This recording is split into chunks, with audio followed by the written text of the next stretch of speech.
Selamat pagi, Xinghui. Selamat pagi, Lau. Soalan persembahan yang kami terima bagi khusus GPPP 1092 ialah terangkan aspirasi dan hala tuju pendidikan serta menilai implikasinya terhadap guru berjiwa pendidik. Apakah pandangan anda terhadap soalan ini? Pada pendapat saya, aspirasi dan hala tuju pendidikan merupakan petak jalan yang menentukan maklumat pendidikan sesebuah negara. Ini termasuk maklumat pendidikan jangka panjang, nilai yang perlu dipromosikan dan cara untuk mencapai kecemerlangan dalam pendidikan. Sebelum saya menerangkan secara lebih mendalam, izinkan saya menyampaikan maksud pendidikan, aspirasi dan hala tuju pendidikan.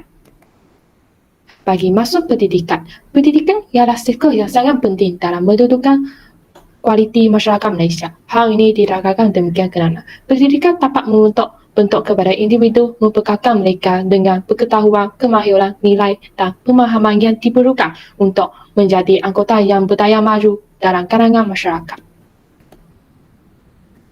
Bagi masuk aspirasi ialah keinginan atau kehendak yang kuat untuk mencapai sesuatu. Aspirasi sistem pendidikan pula merujuk kepada syarat yang ingin dicapai oleh KPM untuk melaksanakan perubahan besar terhadap keseluruhan sistem pendidikan. Pendidikan memainkan peranan penting dalam merealisasikan aspirasi Malaysia untuk menjadi negara maju. Bagi masuk hala tuju, sesuatu yang ingin dicapai dan dilaksanakan oleh seseorang, negara, organisasi dan sebahagiannya secara khusus. Saya setuju dengan pernyataan anda. Apakah aspirasi dan hala tuju pendidikan yang ada di Malaysia? Iaitu Pelan Pembangunan Pendidikan Malaysia 2013 sehingga 2025. Ini merupakan gambar Pelan Pembangunan Pendidikan Malaysia. Pelan Pembangunan Pendidikan Malaysia merupakan langkah Malaysia dalam membuat transformasi pendidikan yang melibatkan perubahan secara besar-besaran yang memerlukan guru-guru untuk menjadi ejen yang membantu peningkatan kualiti pendidikan di Malaysia. Pelan Pembangunan Pendidikan Malaysia telah dilaksanakan pada 6 September 2013. Sentusan Inhat Mata Timbalan Pemantau Menteri Malaysia melangkap Menteri Pendidikan Malaysia Tan Sri Muhyiddin Yassin. Ia mengandungi 5 aspirasi sistem dan 6 ciri murid yang akan dicapai dalam tempoh 13 tahun. Bermula dari tahun 2013 sehingga 2025. Manifestasi transformasi kerajaan yang paling menyeluruh dan besar bagi murid dari pra sekolah sehingga ke pusat pengajian tinggi. Tujuan untuk mendatangkan peluang terbaik model insas yang memancut segala hasrat pembangunan negara. Bagi objektif PPPM, pertama ialah memahami prestasi dan cabaran semasa, mewujudkan visi dan aspirasi yang jelas. Ketiga ialah menggariskan program transformasi yang menyeluruh untuk sistem pendidikan, termasuk perubahan utama dan Kementerian Pelajaran Malaysia. Bagi fasa-fasa PPPN, terdapat 3 gelombang. Bagi gelombang pertama ialah mengubah sistem dengan memberi sokongan kepada guru dan perubahan kepada kemahiran kelas. Gelombang kedua ialah memajukan peningkatan sistem. Gelombang ketiga ialah memfokuskan kepada anjakan ke arah kecemerlangan melalui peningkatan keluasan operasi. Lalu, adakah anda tahu apa itu 5 aspirasi pendidikan yang ada dalam PPPN 2013 hingga 2025 yang telah memberi impak kepada guru berjiwa pendidik? Ya, saya tahu 5 aspirasi pendidikan yang ternyatakan dalam PPPN pada tahun 2013 sehingga tahun 2025. Mari saya terangkan kepada anda. Pertama ialah akses. Setiap kanak-kanak warga negara Malaysia berhak mendapat kesamarataan peluang pendidikan bagi membolehkan mereka mencapai potensi masing-masing. Kementerian berhasrat memastikan kadar akses sejahtera dalam kalangan kanak-kanak dari peringkat prasekolah hingga ke peringkat menengah. atas iaitu tingkatan 5 menjelang tahun 2020. Bukti bagi akses ialah komitmen Kementerian Pendidikan Malaysia dibuktikan melalui penekanan kepada konsep pendidikan manusiawi untuk mengangkat martabat individu dengan memberi peluang pendidikan terbaik bagi setiap murid dan memastikan tiada siapa yang tercicir yang diadakan oleh Nur Syahjura Mak Zuki pada tahun 2023. Ini telah memberikan kesan iaitu sikap bertanggungjawab, memastikan semua pelajar menerima akses sepenuhnya terhadap pendidikan. Contohnya, membekalkan gadget kepada murid yang layak untuk memberikan kesamarataan akses terhadap pendidikan. Seterusnya, kualiti. Setiap kanak-kanak akan berpeluang mendapat pendidikan cemerlang berdasarkan keunikan sistem pendidikan di Malaysia dan setanding dengan sistem pendidikan antarabangsa. Aspirasi sistem pendidikan negara adalah untuk meletakkan Malaysia dalam kelompok sepertiga teratas dalam pentasiran antarabangsa mengikut pengukuran TIMSS dan PISA dalam tempoh 15 tahun yang akan datang. TIMSS dan PISA menguji bacaan, matematik dan sains sahaja. Pentasiran tambahan yang menangani dimensi kualiti lain yang relevan dengan konteks Malaysia boleh dimasukkan apabila dimensi ini digunakan dan diterima di peringkat antarabangsa. Seterusnya, bukti bagi kualiti ialah menurut Tu Kifin Abu Razak pada tahun 2024, TIMSS dan PISA merupakan tanda asas pendidikan supaya selaras dengan Pelan Pembangunan Pendidikan Malaysia PPPN pada tahun 2013 sehingga tahun 2025. Khususnya kelompok ketiga iaitu dalam lingkungan tahun 2021 sehingga tahun 2025. Ini telah memberi kesan iaitu sikap berketerampilan, menguasai berbagai cabang ilmu pengetahuan di samping menguasai kemahiran pedagogi dan pelbagai, menjadikan standard pendidikan Singapura dan Korea Selatan sebagai penanda asas. Contohnya, mengaplikasikan kaedah pedagogi Singapura dalam kelas. Selain itu, equity, sistem pendidikan berprestasi tinggi, menyediakan pendidikan yang terbaik kepada setiap kanak-kanak tanpa mengira kedudukan geografi, jantinan atau latar belakang sosioekonomi. Kementerian berhasrat untuk merapatkan lagi jurang pencapaian antara murid bandar dengan luar bandar, tahap sosioekonomi dan pencapaian antara gender sehingga 15% menjelang tahun 2020. Di samping itu, bukti bagi ikuti ialah menurut peta wajah Iskandar pada tahun 2019, berpegang kepada tema penting pendidikan iaitu ikuti sejak tahun 2013, Kementerian Pendidikan Malaysia KPN berjaya membuka peluang kepada semua pelajar untuk mendapatkan pendidikan sewajarnya. Ini telah memberikan kesan terhadap rakyat iaitu bersifat dedikasi, iaitu tidak menghabiskan pelajar golongan minoriti, memberikan pengajaran yang sepenuhnya dengan tidak mengamalkan sikap pilih kasih terhadap mereka. Contohnya, memberikan didikan dengan setuhan kasih sayang.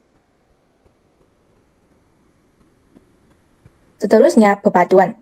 Murid yang berusia antara 7 hingga 17 tahun menghabiskan lebih 1/4 daripada masa mereka di sekolah melalui interaksi bersama murid lain daripada pelbagai latar belakang sosioekonomi, agama dan etnik. Murid juga belajar memahami, menerima dan menghayati perbezaan. Keadaan ini mewujudkan suatu perkongsian pengalaman dan aspirasi bagi membina masa hadapan Malaysia. Kementerian berhasrat menjana suatu sistem pendidikan yang memberi peluang kepada murid berkongsi pengalaman dan aspirasi demi membentuk dan memperkukuhkan lagi asas persatuan rakyat Malaysia. Seterusnya, bukti bagi persatuan.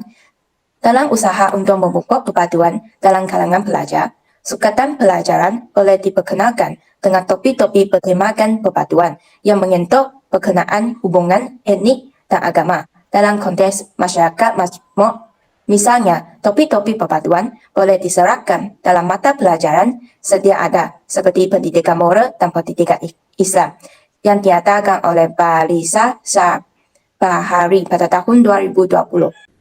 Dengan ini, guru yang mengamalkan nilai-nilai murni telah dilahirkan, menghubung jaringan nilai murni semasa proses pengajaran dan pembelajaran, iaitu PDP, membuat sikap bertolak ansur dalam kalangan pelajar dan berbilang gaul, dan guru menjadikan suri teladan untuk murid. Sistem pendidikan Malaysia telah menerima peruntukan yang tinggi, namun peningkatan keberhasilan murid masih tidak sepadan dengan sumber yang telah disalurkan ke dalam sistem. Walaupun kerajaan akan terus mengekalkan tahap pelaburan semasa, Kementerian berhasrat untuk memaksimumkan keberhasilan murid mengikut tahap peruntukan semasa. Akhir sekali, bukti bagi kecekapan ialah Pelan Pembangunan Pendidikan Malaysia (PPPN) pada tahun 2013 sehingga tahun 2025 telah berjaya mengolah langkah berwawasan negara ini dalam mengukuhkan kecekapan dalam pendidikan dan diadakan oleh Jani Murni Abu Bakar pada tahun 2024. Dengan ini, guru yang bersikap dedikasi dapat dilahirkan dengan melakukan tanggungjawab tanpa banyak meruku. Perlu membuat persediaan rapi sebelum memulakan pengajaran, berkorban masa, wang dan tenaga untuk keberhasilan murid. Penerangan yang sangat mendalam dalam PPM 2013 sehingga 2025 juga terdapat 6 aspirasi murid yang sejajar dengan falsafah pendidikan kebangsaan supaya boleh melahirkan insan yang berdaya saing di peringkat global. Ini merupakan gambar 6 ciri utama yang diperlukan oleh setiap murid untuk berupaya bersaing pada peringkat global. Wow, Xin Hui, boleh kamu terangkan kepada saya apa itu 6 aspirasi murid? Boleh. Bagi pertama ialah pengetahuan. Setiap kanak-kanak perlu menguasai sepenuhnya kemahiran literasi dan numerasi. Setiap murid menguasai mata pelajaran telah seperti matematik dan sains. Murid juga perlu didedahkan kepada pengetahuan yang menyeluruh tentang Malaysia, Asia dan dunia dari aspek sejarah, manusia dan geografi. Murid juga digalakkan mengembangkan pengetahuan dan kemahiran dalam bidang lain seperti seni, muzik dan sukan.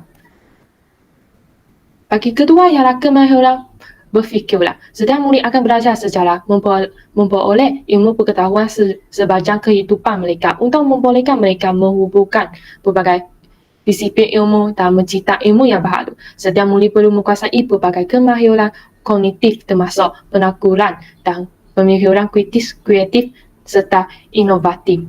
Bidang ini kurang diberi perhatian menyebabkan murid kurang berupaya untuk mengaspirasikan ilmu pengetahuan dan berfikir secara kritis di luar konteks akademik.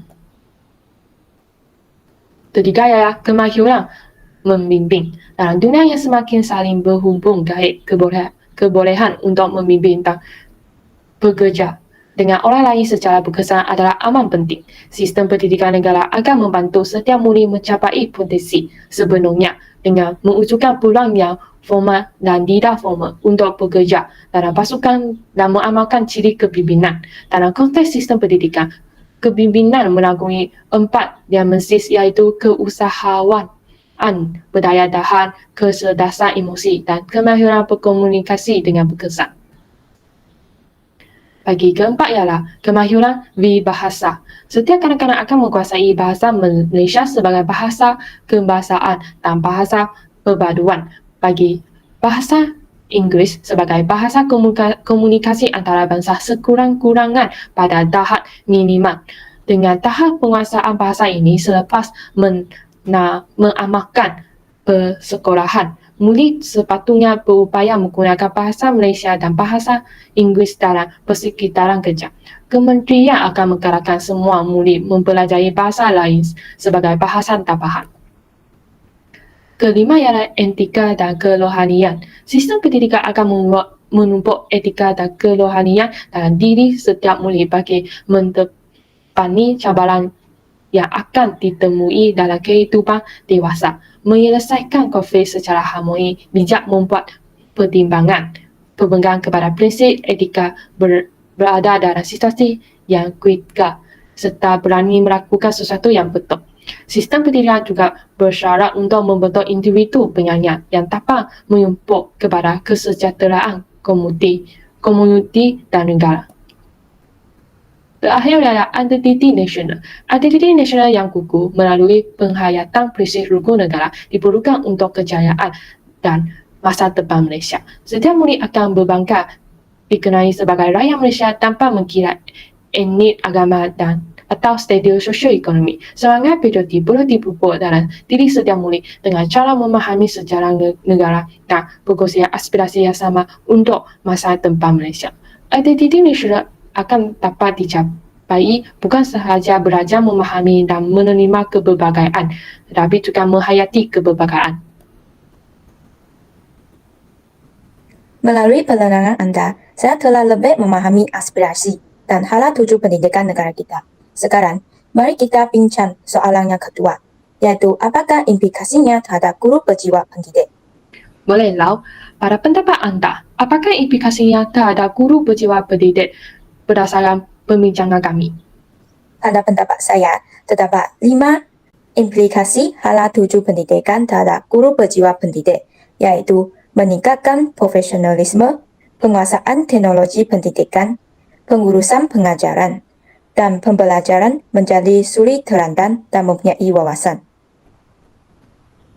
Pertama, meningkatkan profesional guru merupakan elemen kritikal untuk mencapai standard antarabangsa dalam sistem pendidikan. Hal ini kerana kompetensi guru yang rendah boleh menjejaskan kualiti pengajaran dan memberi kesan negatif kepada pembelajaran murid. Oleh itu, Kementerian Pendidikan Malaysia telah menyediakan program pembangunan profesional seperti Pelan Induk Pembangunan Profesional Keguruan (PIPPK) dan Pembangunan Profesional Berterusan (CPD). PIPPK menyediakan latihan dan kursus berfokus untuk meningkatkan kecekapan guru, manakala CPD menyediakan platform perkembangan profesional berterusan sepanjang kejayaan perguruan. Kedua inisiatif ini bertujuan menggilap profesional guru agar sentiasa berdaya saing. Selain itu, menurut Ihsan Muhammad Arifin dan Syed Iman pada tahun 2021, Amalan Komuniti Pembelajaran Profesional (PLC) yang dicadangkan oleh KPN telah memberi peluang kepada guru untuk peningkatan berterusan dalam kualiti pengajaran dan pembelajaran serta pembangunan profesional guru. Rumusnya, peningkatan profesional membantu guru berjiwa pendidik mencapai matlamat dan hala tuju sistem pendidikan negara. Sementara itu, Dasar Pendidikan Digital DPD akan dilancarkan. Program bertujuan melahirkan murid berkemahiran digital dalam era revolusi industri 4.0. Antara inisiatif utama DPD ialah pelaksanaan program latihan peningkatan kompetensi digital pendidikan, turut jadi pengisian tambah baik kurikulum program pendidikan dan pewujudan pasukan jauhari pendidikan digital. DPD adalah untuk melahirkan murid fasih digital yang berdaya saing menerusi peningkatan pengetahuan, kemahiran dan nilai. Dalam perkembangan berkaitan, Sekolah Komprehensif 9, K9 dan K11 akan ditambah. Murid yang tercicir pula akan dikesan menerusi pembangunan sistem pengesanan murid cicir bersepadu.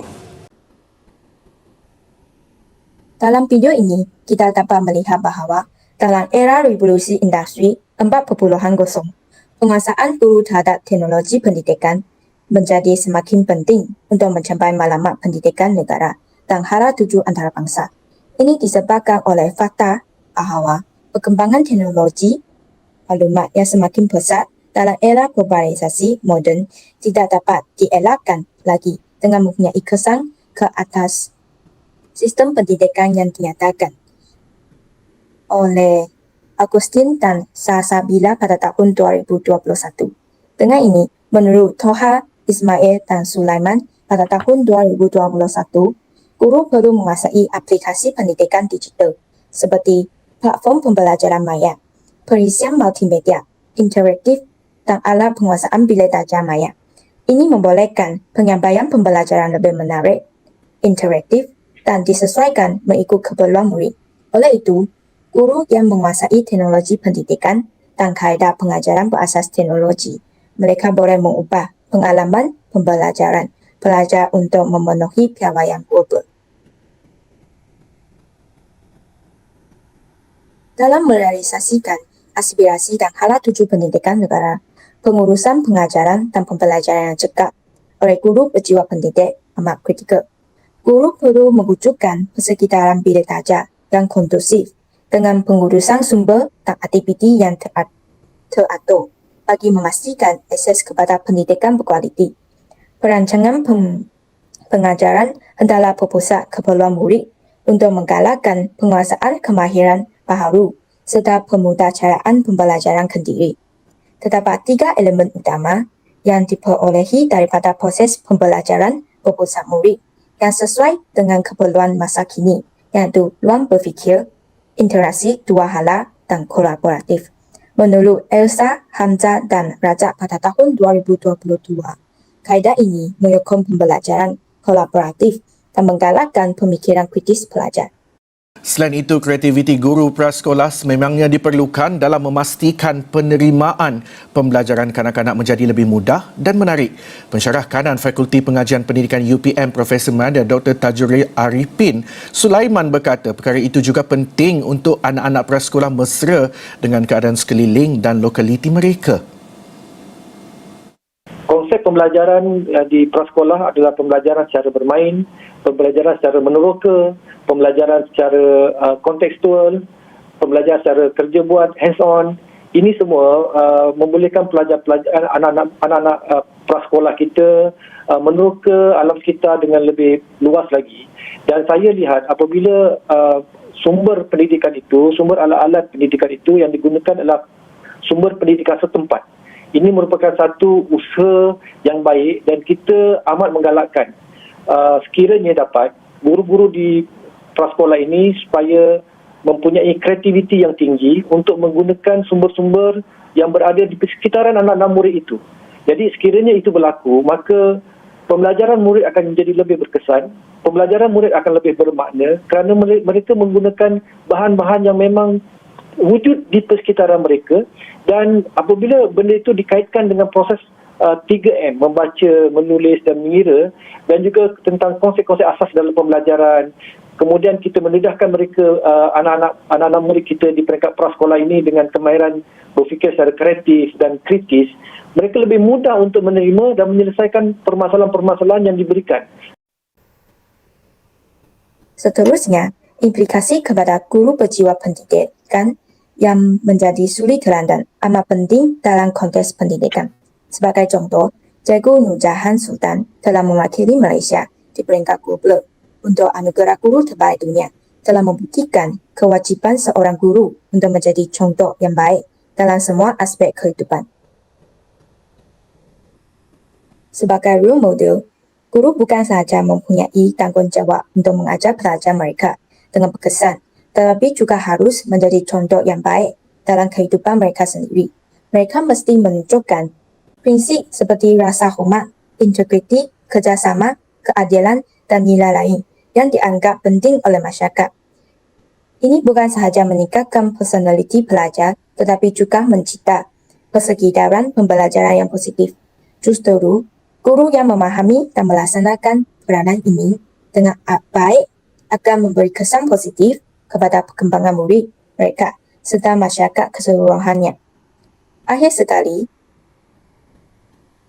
sebagai guru berjiwa pendidik, mempunyai wawasan yang luas merupakan elemen penting dalam merealisasikan aspirasi dan hala tuju pendidikan negara. Oleh itu, guru perlu memahami sebetulnya maklumat dan hala tuju pendidikan agar dapat merancang aktiviti pengajaran yang selari dengannya. Dengan ini, guru harus melengkapkan diri dengan ilmu global, kemahiran dan nilai dicurahkan kepada murid demi mencapai hasrat PPPM bagi menghasilkan murid yang berdaya sains. Oleh itu, menurut Desilawati dan Riza pada tahun 2014 dan Elitasari pada tahun 2022. Ciri-ciri guru profesional abad ke-21 ialah berakhlak mulia, menguasai ilmu, mengajak pelajar ke arah sains dan teknologi dan meningkatkan kebolehan melalui pelbagai usaha. Justru, guru yang berwawasan untuk melahirkan model insan yang menepati aspirasi serta berdaya sains selaras dengan PPPM pada tahun 2013 sehingga tahun 2025. Sekarang, saya akan menunjukkan contoh pembelajaran abad ke-21 iaitu Gallery Work.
Saya setuju dengan hujah kamu.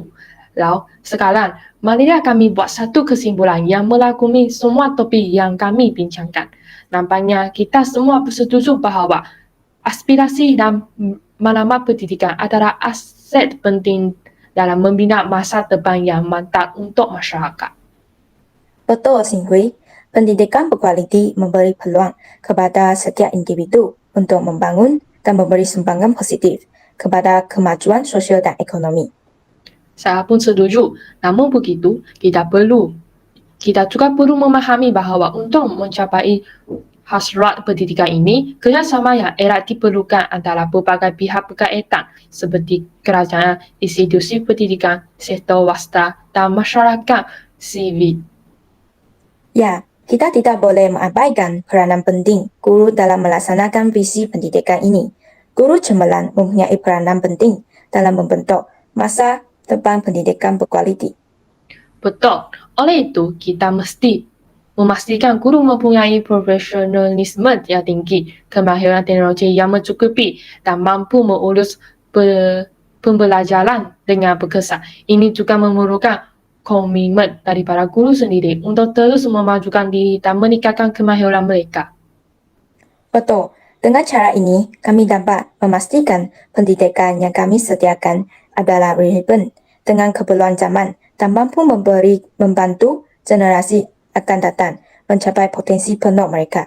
Sin Hui, izinkan saya buat satu kesimpulan bagi topik perbincangan kami hari ini. Boleh. Kesimpulannya, pendidikan merupakan penentu kemajuan bagi sesebuah negara. Mempertimbangkan sistem pendidikan ialah suatu usaha yang jitu bagi memastikan negara tidak mengalami kemunduran. Oleh itu, guru merupakan elemen penting dalam memastikan rancangan pendidikan yang telah dirangka mengikut perkembangan zaman mampu mencapai objektifnya. Ini merupakan rujukan yang telah kita gunakan.